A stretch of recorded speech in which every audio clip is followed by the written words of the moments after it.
Bezrat Hashem B'Shuato, on continue notre étude hebdomadaire sur la paracha de la semaine. En fait, au début de semaine, j'ai pas pu faire le cours parce que Akadosh Baruch Hu voulait que je me repose un peu.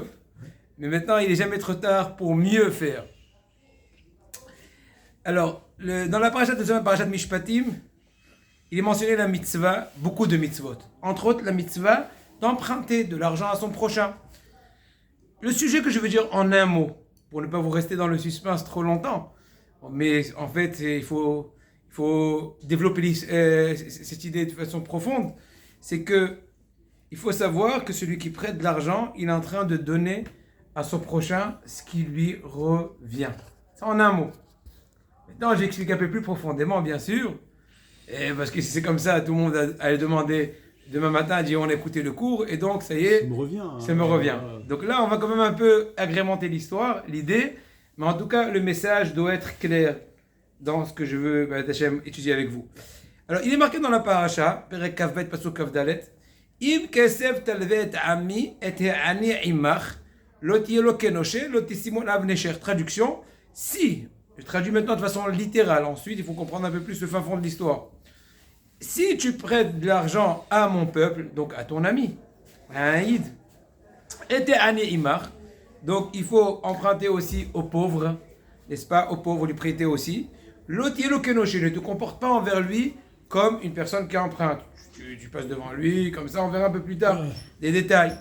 Ne te présente pas vis-à-vis de lui comme un créancier, une personne qui prête, n'est-ce pas? L'autre simoun alav nesher, de par ailleurs, je ne parle pas non plus de le faire payer des intérêts. Nesher, donc c'est le ribit.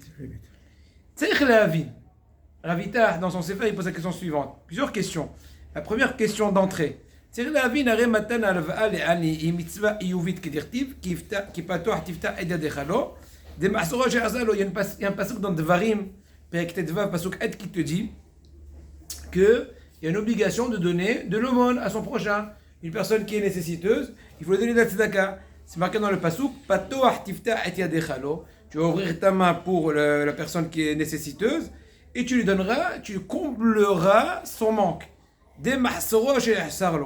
Donc on voit que c'est une ordonnance de la Torah. Or la Torah, de façon un peu curieuse, inattendue, s'exprime ici de façon inhabituelle. Elle te dit Im kesef talvet ami. Si tu prêtes de l'argent à ton peuple, à ton frère, alors sache qu'il ne faut pas que tu fais payer des intérêts, sache qu'il ne faut pas que tu te déballes devant lui comme un prince. Comment ça va aujourd'hui, l'argent, le dollar il va descendre. Pourquoi le Torah a exprimé cette mitzvah a priori de façon conditionnelle et pas impérative? Comme ce qu'on a vu, la mitzvah de tzedaka. Soutenir quelqu'un de façon monétaire en lui donnant un emprunt, c'est une plus grande tzedaka qu'une fois qu'une personne est déjà tombée dans le besoin et que tu es en train de la soutenir a posteriori. C'est sûr que le soutenir avant qu'il dégringole, c'est la meilleure mitzvah comme ce qu'il dit le Rambam. Donc c'est la tzedaka, la puissance carrée. Donc pourquoi cette mitzvah-là, qui est le summum de la tzedaka, est exprimée de façon conditionnelle, mais et pas impératif? Alors le voilà, au Rahim Akadosh, sur la paracha. En fait, je me suis un peu hâté d'arriver à ce paragraphe du Rahim Akadosh, je n'ai pas encore pu, parce que le Rahim Akadosh sur la paracha, il fait environ 80 pages, bon, ça dépend quelle page. Donc là, même, mais bon, en tout cas, le Rahim Akadosh, il explique She'a'im lokaya al talve et à la kesef. Le Rahim Akadosh, il veut expliquer un peu le pasuk autrement que le sens littéral. Il veut dire que ce qui est marqué Im kesef talve talmi, ça ne parle pas par rapport à l'emprunt, mais ça te mérite, et ça va sur l'argent. C'est-à-dire comme ça. Donc, le conditionnel est vis-à-vis de l'argent. Si tu as de l'argent un peu en plus, au lieu de chercher à te faire le kiff, mais elle cherche qui aider.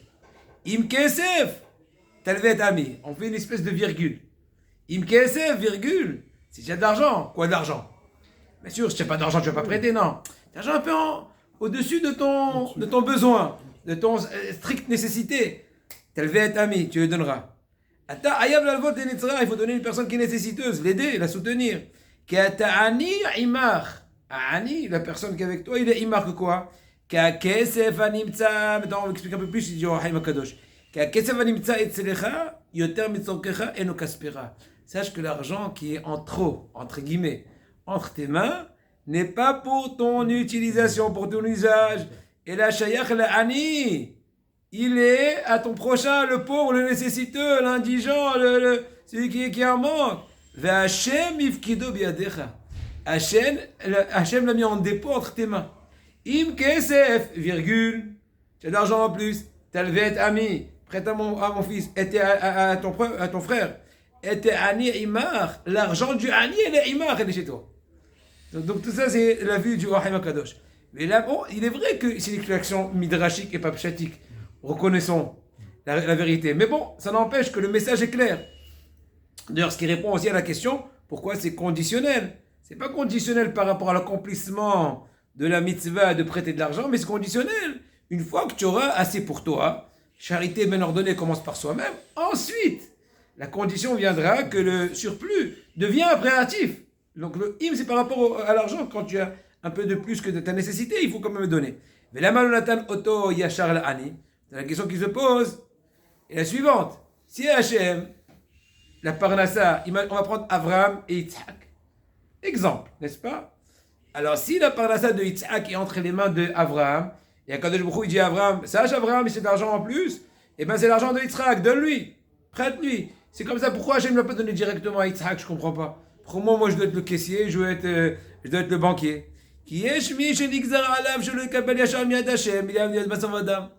bien malheureusement, il y a des gens des fois que des critiques qui ne reçoivent pas leur parnassa directement de la main d'Hachem, mais par le biais, entre guillemets, le pain de l'humiliation, etc., pour tikkunim, on n'en sait rien, on ne connaît pas la Shamaï. Mais ça n'empêche que ça lui revient quand même. Seulement, Akadosh Baruch Hu a amené la chose d'un certain stratagème.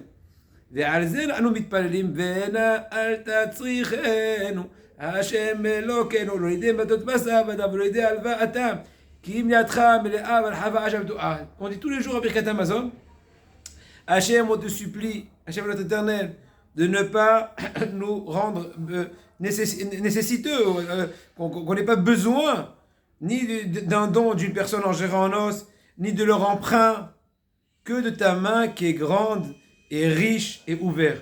D'ailleurs, il y a un noussa au Maroc, quand on faisait Birkat Hamazon, on rajoutait chez Matanatam Me'uta ve'harpata meruba. Leur cadeau est petit et leur honte est grand. Ça veut dire qu'il te donne 2 shekels, il te fait une dracha, prends, comme on dit, machal omrim la tzira'a, l'omidouv cher velomi okter. C'est un machal qu'on dit sur l'abeille par exemple. Ni ton miel, ni ta piqûre. C'est une expression, d'accord? ולמה תלווה לו ולא תן לו, הרי כספו הוא ואינו רק מופקד בידיך, פני שהלוואה יש לה דין קדימה על הנתינה. Maintenant, nouvelle question. Laquelle? Si c'est comme ça, approfondissons. Si, on prend toujours Avraham et Yitzhak, n'est-ce pas? Si la parnassa de Yitzhak est en dépôt entre les mains de Reuven, de Avraham, pourquoi la Torah incombe à Avraham de donner à Yitzhak en tant qu'emprunt? Donne-lui un don.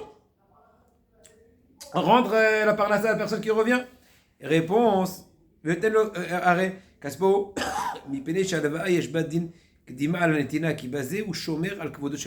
Tout simplement, en lui prêtant, tu gardes son honneur. Tu le rabaisses pas. Tu lui dis pas, allez, tiens, je suis en train de te fournir. Non, je te prête. Pourquoi j'ai un peu d'argent de côté. De toute façon, au lieu qu'il reste comme ça dans la banque en train de dormir, entre guillemets, eh ben, non, là, tu as gardé son honneur. Donc c'est le meilleur chesed. Je vais peut-être le matat inam, pas donner gratuitement. Maintenant, on comprend très bien pourquoi tu n'as pas le droit de percevoir des intérêts. Pourquoi? L'otnek ibok emal veragil, l'hydroche menoua da'av non plus, tu n'as pas le droit de te comporter vis-à-vis de lui comme tout créancier ragil. Et vous savez très bien, c'est marqué dans la Gemara, que si jamais tu vois la personne à qui tu as prêté d'argent et tu sais qu'elle n'a pas d'argent, il faut changer de trottoir. À la rigueur. Pourquoi? Pour ne pas lui faire honte, le pauvre. Imagine-toi, il est en train de se balader Shabbat avec sa famille, tout joyeux. Tout au bout de la rue, tu dis, oh, je déçu, il a venir. Donc tu dis, moi, je ne vais pas lui gâcher. Je vais faire semblant de chercher quelqu'un d'autre. À la rigueur, même éviter de lui dire bonjour. Pour ne pas lui donner la fausse impression que je suis en train de lui rappeler le remboursement. Incroyable. Tout ça pourquoi, Rabotai? Ne pas percevoir du ribit de cette personne-là, Avraham de Yitzhak. changer de trottoir à la rigueur. Tout ça, c'est parce que l'argent qu'a prêté, entre guillemets, Abraham à Yitzhak, ça revient à Yitzhak. Seulement, Kadosh Baruch Hu a décrété que Yitzhak la reçoit par le biais de Abraham.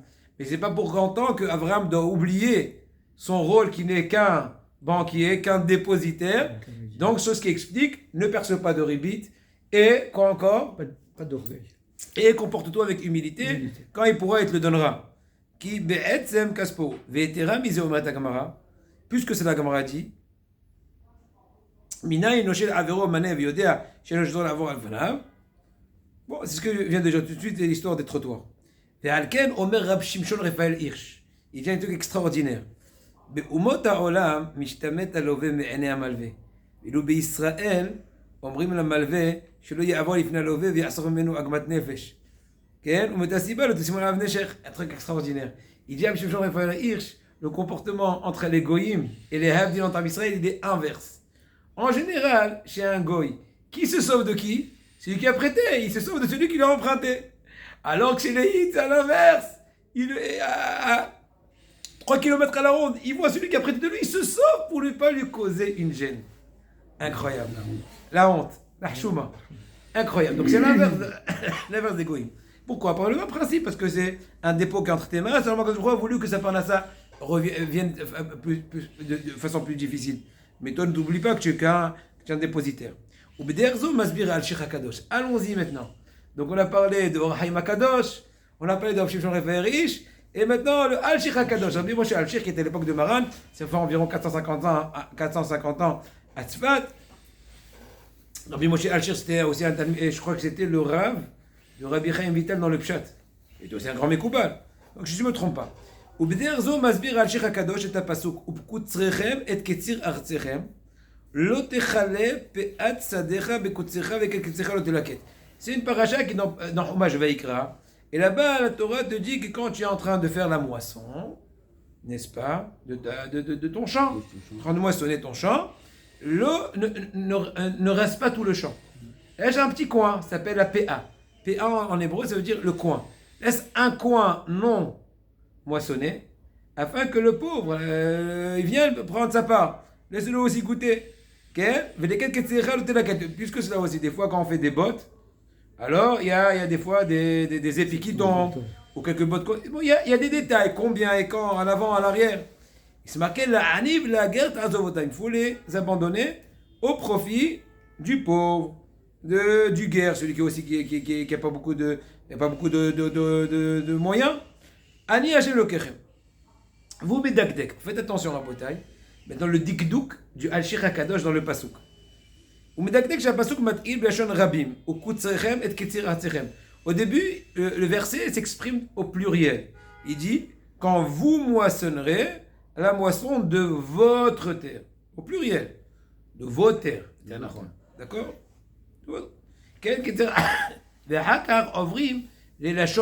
Après, il parle au singulier. C'est quoi la suite du pasuk? Ne l'otechale. C'est-à-dire, n'enlève pas tout.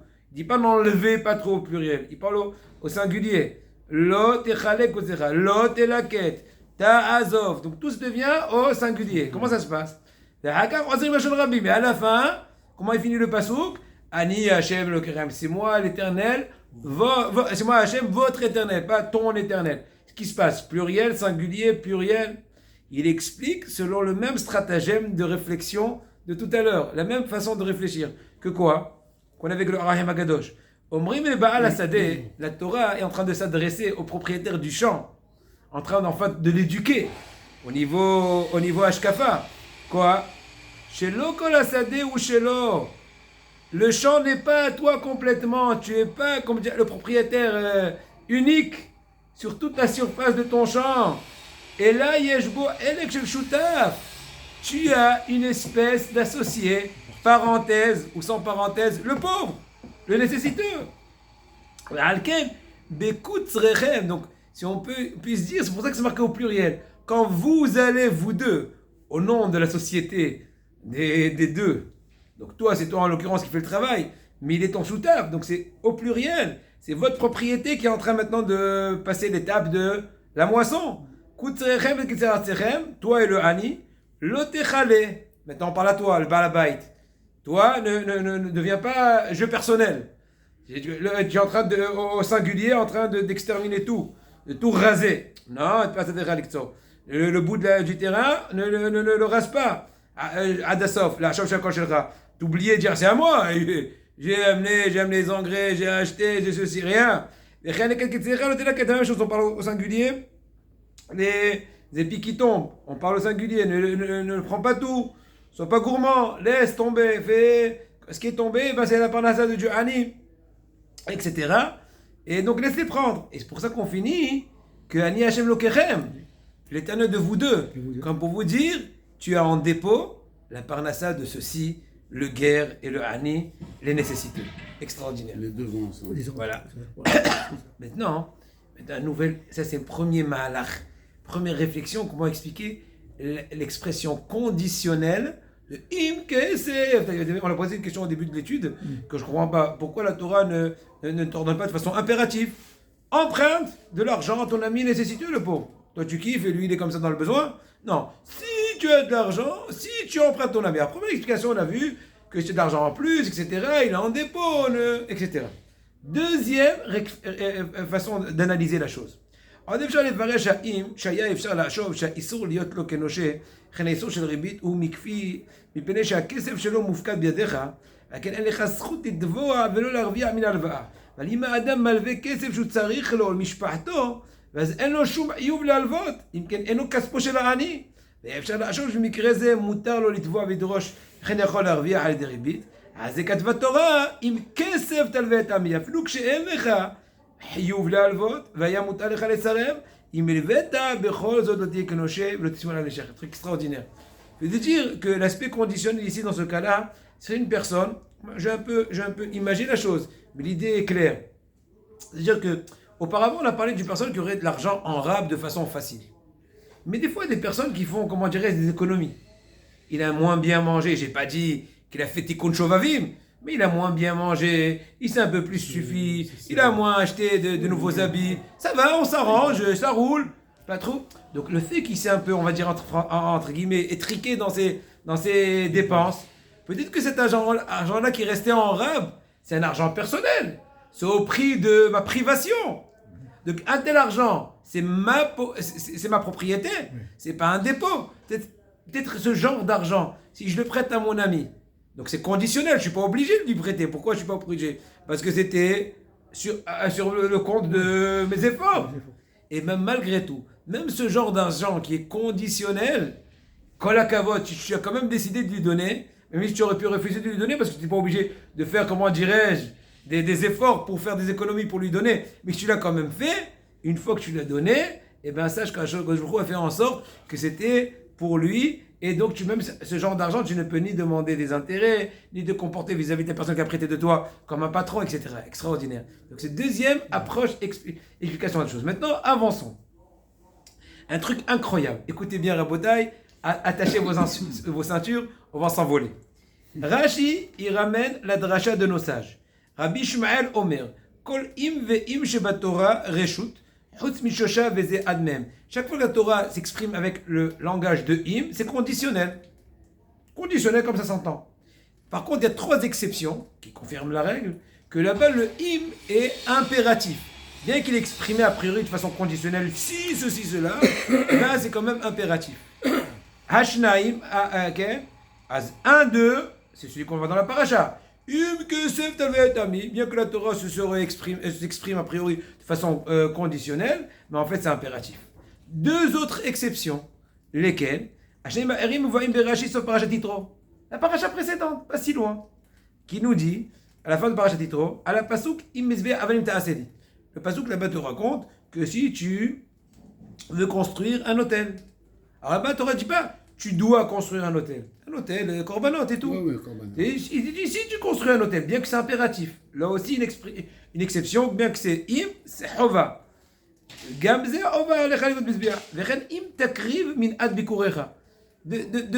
Troisième et dernière exception, on parle par rapport à min ad bikurim, c'est une des offrandes comme au Bet Amikdash, les premières offrandes de Shavuot, c'est marqué à aussi conditionnel. Si tu amènes, ben en fait, on est obligé d'amener une telle offrande à Shavuot. Minhata Omer, en fait, qu'on ramène le 16 Nissan, c'est Ova, etc. Donc voici les trois exceptions.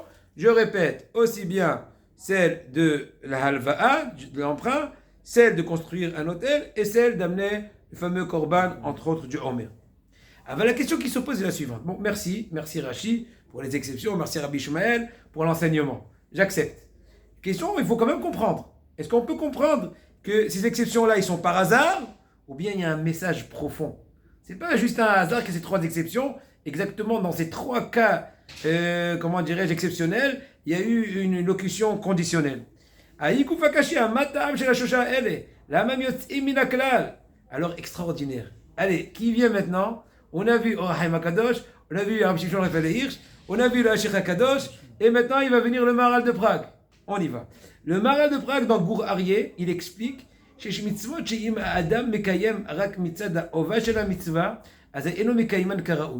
y a des mitzvot que quand tu les accomplis que pour les accomplir, eh bien il n'a pas complètement en cela, il n'est pas complètement arrivé à la véritable volonté d'Hachem. En général, qu'est-ce qu'on dit? Mais les tefilin, ceci, cela, etc. Mais t'as partout des explications qui sont autour. Mais il y a des mitzvot que ça ne suffit pas d'accomplir de but en blanc. Je vais expliquer. Ça veut dire qu'il faut il faut que le début de la mitzvah ou l'initiative de la mitzvah soit un peu comme une pseudo mitnadvout. Comment on dit mitnadvout? Volontariat. De propre volonté. Bien que toutes les mitzvot, on est obligé de les accomplir, qu'on le veuille ou pas. Qu'on le veuille ou pas. Mais il y a des mitzvot qu'il faudrait laisser l'aspect un peu de la volonté. Pourquoi?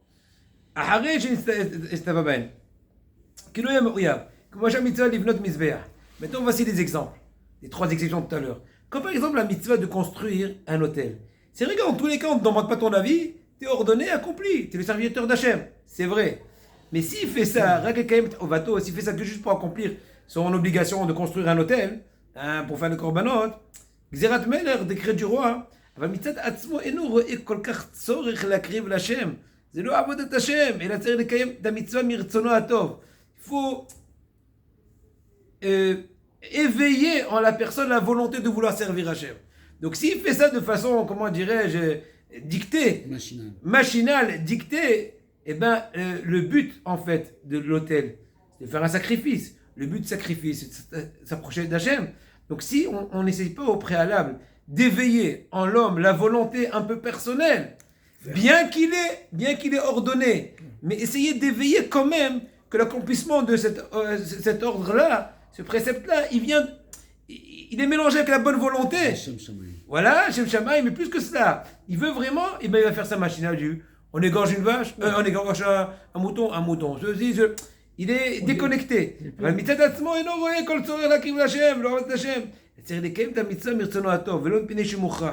Ainsi, la mitzvah de prêter à des pauvres. Il m'a levé, mi penesh ze ova chez Nobrera. Tu écoutes, moi, pour la tête. Il est venu encore. Qu'est-ce que tu veux? 100 shekels. Il ne rend jamais, de toute façon. Je vous dis, il ne rend jamais. Il prête. Donc je fais ça machinalement. Je dis, j'ai peur qu'Hachem me punisse. Et je lui donne. Je ne vais pas, moi, être à sa place. Etc. Et il fait ça. Donc, à la rigueur, il est insensible à la situation du pauvre. À la rigueur, juste, il dit Hachem, je dois donner, j'ai peur, tu vas m'insulter ou j'en sais rien. Il s'en fiche un peu de la difficulté du pauvre. Mais tu n'as pas compris. Tout le but de la mitzvah, c'est contribuer à la difficulté. À la rigueur, ne lui donne rien du tout, mais dis-lui un gentil mot. Encourage-le, conseille-lui quelque chose, etc. Donc voici deux exemples déjà. L'hôtel, c'est pas juste de faire une construction et d'égorger, mais c'est de se rattacher à Hachem, dire moi j'ai fauté, j'aurais dû voir ce qu'il y a eu, maintenant c'est la vache, c'est le mouton qui va à ma place, etc., etc. Je m'approche d'Hachem, etc.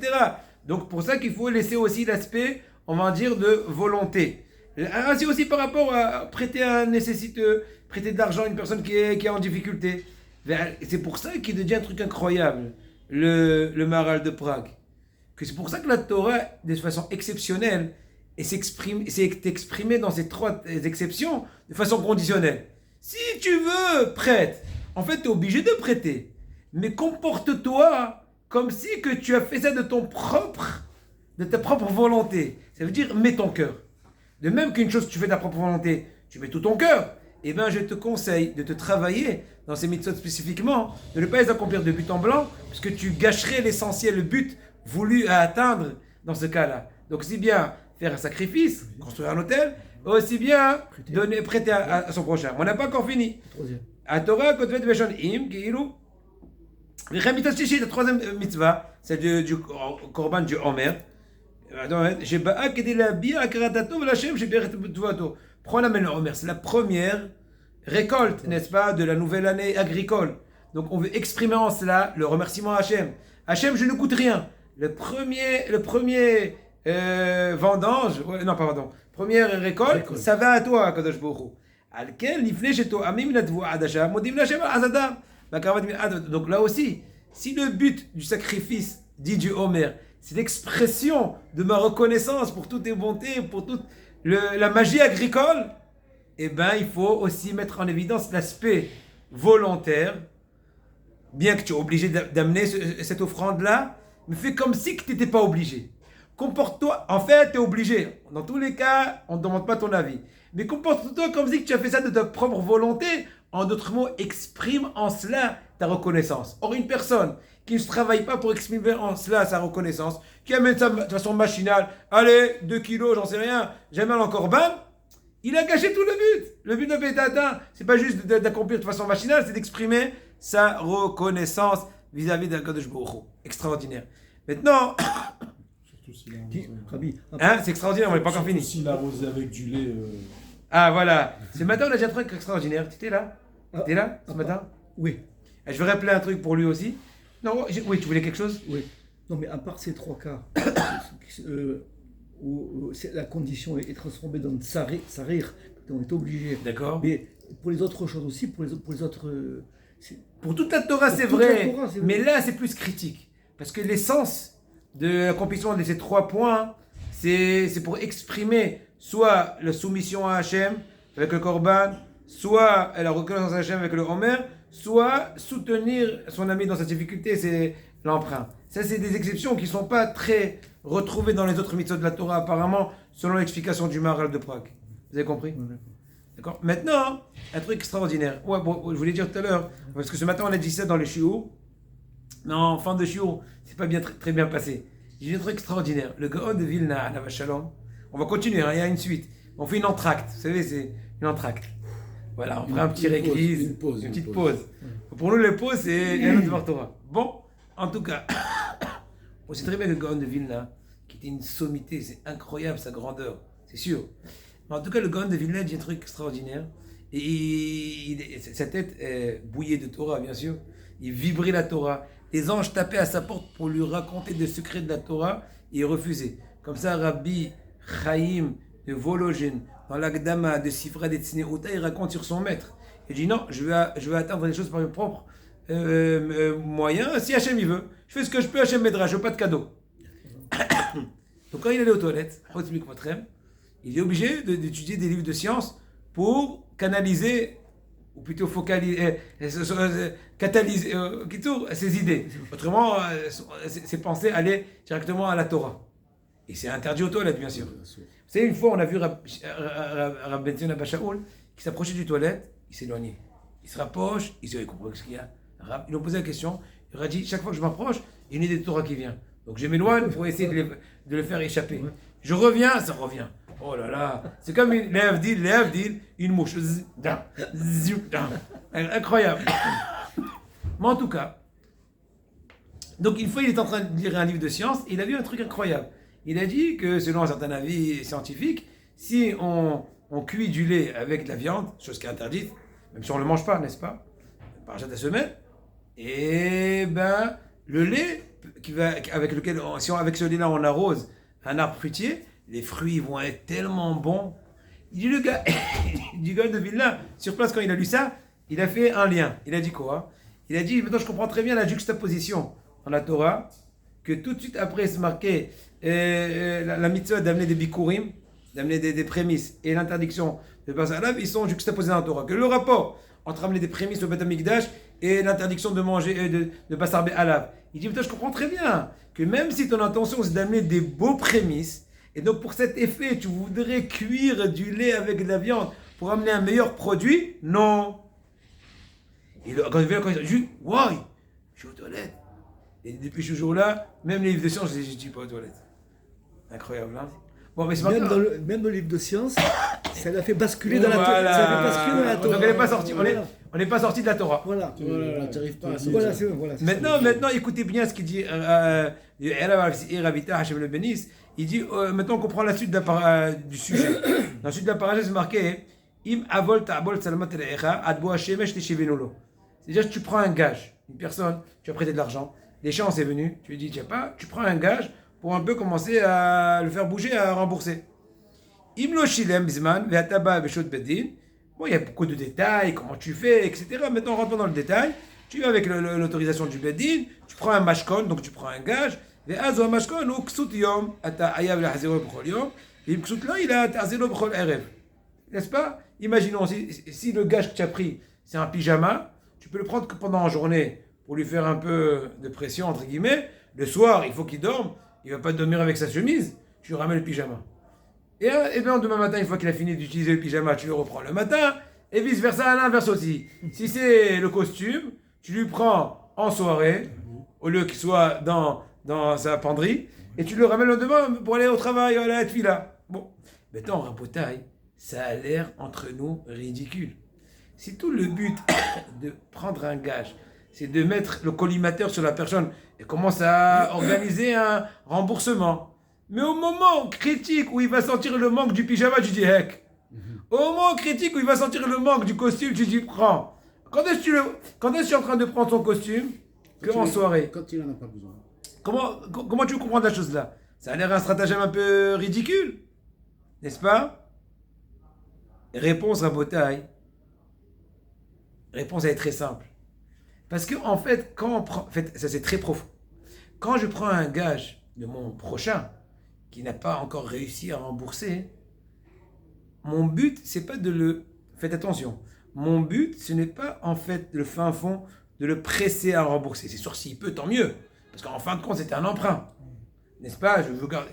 Mais en fait, c'est la meilleure façon de garder son honneur.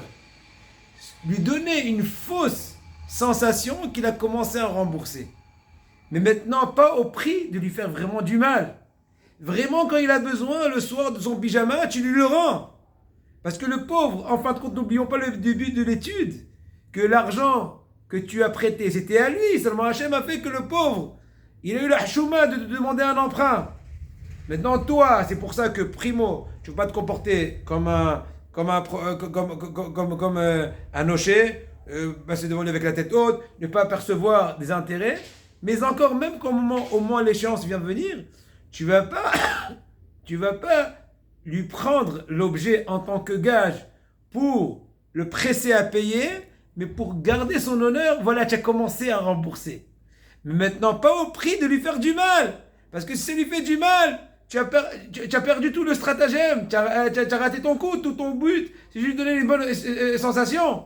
Tu as compris, c'est incroyable. C'est pour ça que, soi-disant, tu prends un gage. Quand un pyjama en journée, un costume en soirée, c'est pas grave. Parce que tout le but, c'est vis-à-vis de lui qui se sent encore bien, extraordinaire.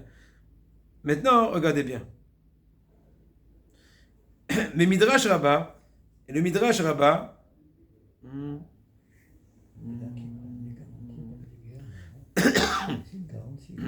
le Midrash Rabbah, dans le Midrash Rabbah, il est mentionné Veshamati ki anun ani. De par ailleurs, fais attention. Donc le pyjama, par exemple, l'exemple du pyjama, rends-le le soir. Sinon, il va crier à mes oreilles, il va pleurer, et moi je vais écouter, et je vais avoir pitié de lui parce que je suis Rahman, n'est-ce pas? Ga'anunani, maktiva arav, elokim lo tekalel. Ou meyazileze. Question qui se pose. Marqué tout de suite après cette paracha-là, fais attention, rends-lui son pyjama, etc. Et s'il écrit vers moi, je vais l'écouter. Ensuite, Elohim lo tekalel, traduction littérale. Il ne faut pas insulter, mais on ne parle pas par rapport à Kadosh Borou, on parle par rapport à un juge. Un juge, il l'appelait aussi Elohim. un juge. Donc, Elohim le Tekelel, interdiction d'insulter un juge. Ma inyan zeleze, amroa boten ou maase be'ad. Faites attention. Midrash étrange, a priori. Ma amroa boten ou maase be'ad shayolod din, ou ba'etzel adayan, vezika oto. Donc, le Midrash raconte qu'il y avait une histoire. Tout le but du Midrash, c'est d'expliquer la juxtaposition entre le fait que la personne qui s'est fait prendre le gage, elle pleure, et tout de suite le passouk qui dit après que n'insulte pas un juge. Quel est le rapport?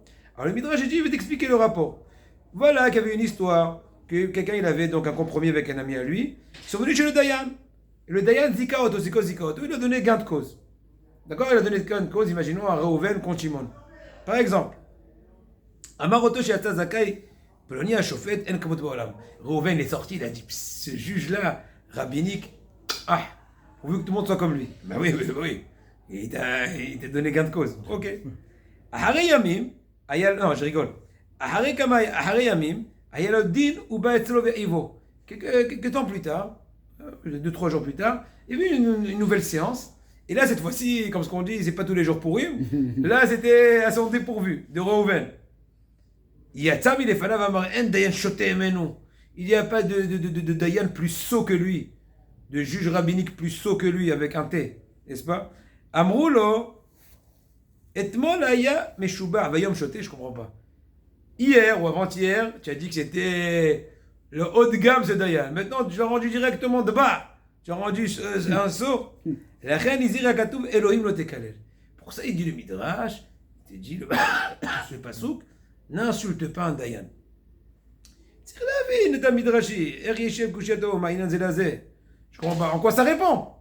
En quoi ça répond le fait? Il y avait une histoire, il était content la première fois, la seconde fois il était pas content. Allez, n'insulte pas. C'est le rapport avec l'histoire du gage. Ma cacher. En quoi ça répond? La juxtaposition entre l'histoire du gage, celui qui pleure à Hachem, etc. et le truc. Réponse. Deuxième question avant de répondre. ועוד כשעיוו ויוצא ואמר אין דין שותה ממנו, איפה השטות? הרי הוא אומר זה עיוות דין ולא שותה. Extraordinaire. Deuxième question. Comment il dit quand il sort? Il dit pas c'est un corrompu ce Dayan la seconde fois quand il a pas eu gain de cause. Il dit qu'il est sot, il est fou. Je comprends pas. Quand tu as une plainte contre un Dayan, tu dis pas qu'il est idiot. Tu dis il est corrompu. C'est plus approprié de parler comme ça. Donc pourquoi le Midrash, quand il raconte l'exemple de la personne qui a été déçue la seconde fois, il est en train d'insulter le Dayan en tant qu'idiot? Pourquoi il dit pas tu es corrompu, tu sais la vérité, cette fois-ci tu veux parler, etc. En d'autres mots, c'est pas parce que la première fois tu as eu raison, la deuxième fois tu auras raison. Écoutez Rabotai, un truc extraordinaire. Voici un nouveau personnage extraordinaire, le Maguid de Doubna, qui arrive. Le Maguid de Doubna, il te dit, tu n'as pas compris. C'est pas 2 séances rabbiniques juridiques qui ont été par hasard. C'est une histoire à épisode. Entre guillemets, c'est quoi le cas? C'est la paracha à nous. Que quoi? Au début, au début, il serait question que Reuven, on va dire Reuven, il a emprunté de l'argent à Shimon. D'accord? Une fois l'échéance venue, et Reuven il dit à Shimon, on va chez le Bedin, on va demander, et le Bedin lui dit, écoute, désolé, Shimon paye. Il dit, Rébi, j'ai pas d'argent, alors, d'accord, t'as pas d'argent, il m'a donné un gage. Ah, Reuven il sort, il dit, tu m'as, extraordinaire, il n'a pas eu pitié du pauvre. Je comprends pas, il est pauvre, d'accord, mais j'ai prêté mon argent, j'attends, je suis gentil, il faut commencer un peu, j'ai pas dit qu'il me donne tout maintenant, moi, un gage, quelque chose. On commence, comment dirais-je, un certain processus, pseudo-processus. Donc on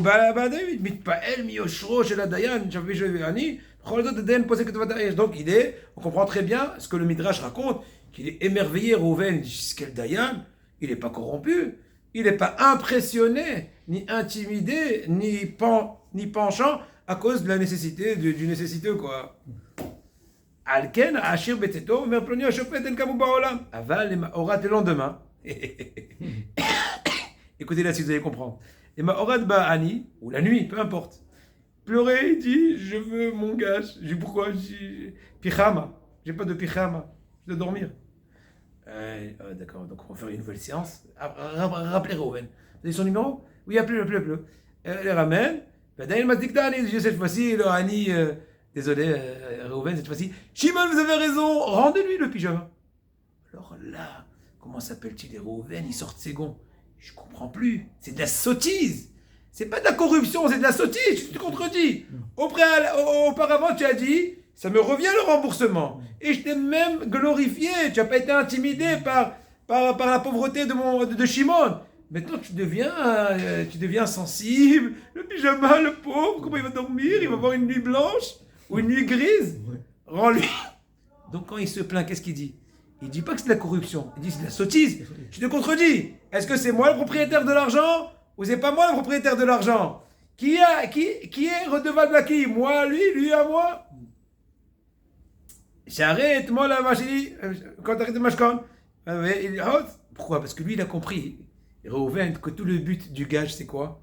C'est pour faire une pression sur Shimon de commencer à rembourser. Donc selon cela, c'est une sottise après de gâcher la pression.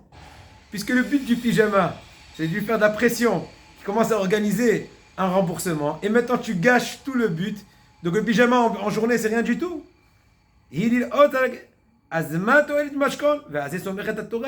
Maintenant, tu comprends très bien la kavana du Midrash et du Magid de Dubna. La juxtaposition entre l'interdiction d'insulter ou d'humilier un dayan et celle de rendre le pyjama le soir. Pourquoi? Ça veut dire que même si à tes yeux, j'ai l'impression que le dayan se contredit en te disant rends-lui le pyjama, ne l'insulte pas, parce que tu n'as pas compris. Le fin fond de la mitzvah de prêter, c'est lui redonner ce qui lui revient. Seulement toi, tu fais semblant de commencer à percevoir pour lui donner une bonne sensation qui ne va pas être très honteux, qui tarde encore. Incroyable. Hein? C'est extraordinaire. C'est un jeu d'esprit. Incroyable. À Botaï, je vais vous souhaiter à tous un Shabbat Shalom, une bracha ve'atzla'a, et à la prochaine. Merci beaucoup.